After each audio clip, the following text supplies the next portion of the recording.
Warnings from Solomon. Solomon warned us. Why are we here? What is the meaning of life? What are we doing this for? What exactly is the point of living? People ask these kinds of questions for a variety of reasons, but most of the time, they are simply searching for their place in the wider world. King Solomon, who was known for his wisdom, also grappled with these concerns, both on a personal and emotional level, as well as an intellectual and philosophical level. The book of Ecclesiastes was written as a result of his wandering and aimless wondering. The idea today is that to really know something, you have to experience it. That is a really foolish idea, and you don't have to try something to know it. You don't have to stick your finger in a light socket to know that electricity shocks. You can realize that the things of this world will never be enough to satisfy you, without ever having to go through the trouble of experiencing everything this world has to offer. And I set my mind to seek and explore by man's wisdom all human activity that has been done under heaven. It is a miserable business and a burdensome task which God has given the sons of men with which to be busy and distressed. I have seen all the works which have been done under the sun, and behold, all is vanity, a futile grasping and chasing after the wind. What is crooked cannot be straightened, and what is defective and lacking cannot be counted. I spoke with my heart, saying, Behold, I have acquired great human wisdom and experience, more than all who were over Jerusalem before me, and my mind has observed a wealth of moral wisdom and scientific knowledge. And I set my mind to know practical wisdom and to discern the character of madness and folly in which men seem to find satisfaction. I realize that this too is a futile grasping and chasing after the wind. For in much human wisdom there is much displeasure and exasperation. Increasing knowledge increases sorrow. Ecclesiastes 1, verses 13 to 18. What is his conclusion? He came to the conclusion that it was all vanity.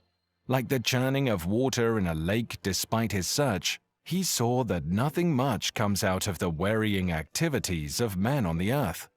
A good number of phrases start with I.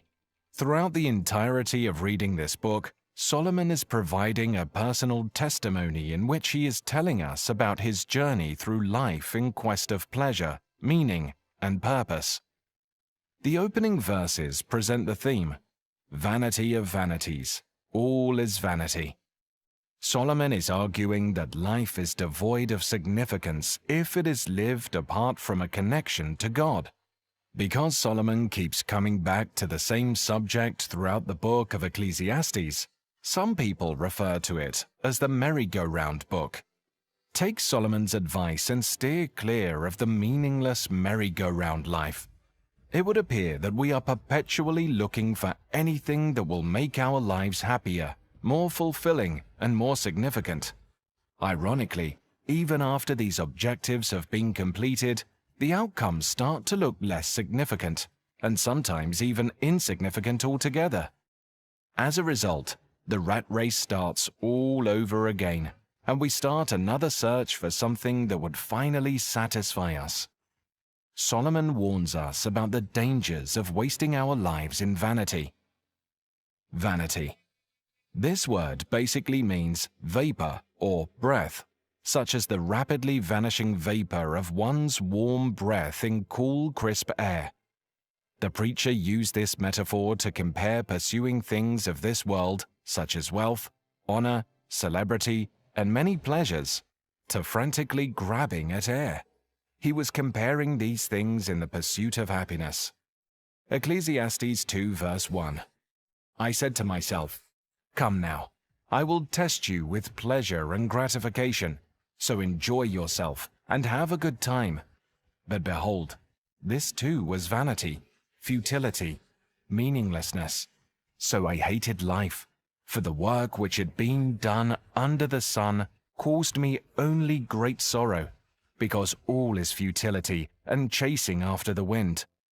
Ecclesiastes 2, verse 17. It is absurd and useless. Jeremiah used the same words to denounce idolatry as worthless. Jeremiah 18 verse 15. Yet my people have forgotten me. They burn incense to worthless gods. They have stumbled from their ways, from the ancient roads, to walk in pathways, not a highway. Job used the word vanity to lament the shortness of human life. Job 7 verse 16. I waste away and loathe my life. I will not live forever. Let me alone, for my days are but a breath, futile and without substance. But the preacher of Ecclesiastes used the word more than any other Old Testament author. According to him, all of life is vanity unless one recognizes that everything is from the hand of God. Ecclesiastes 2, verses 24 to 26. There is nothing better for a man than to eat and drink and to assure himself that there is good in his labor. Even this, I have seen, is from the hand of God. For who can eat and who can have enjoyment without him? For to the person who pleases him, God gives wisdom, knowledge, and joy. But to the sinner, he gives the work of gathering and collecting so that he may give to one who pleases God. This too is vanity, and chasing after the wind. Of course, we may not even have a definite idea about what exactly we are searching for. Some seek wealth, fame, wisdom, or influence, while others have goals to accomplish. Then I said in my heart, as it happeneth to the fool, so it happeneth even to me. And why was I then more wise? Then I said in my heart, that this is also vanity.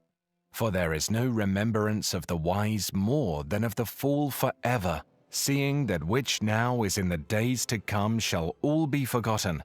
And how dieth the wise man? As the fool. Therefore I hated life, because the work that is wrought under the sun is grievous unto me. For all is vanity and vexation of spirit. Ecclesiastes 2, verses 15 to 17, King James Version. If Solomon had given more attention to the life of his own father, he might have discovered that aside from God, there is no enjoyment to be had under the sun.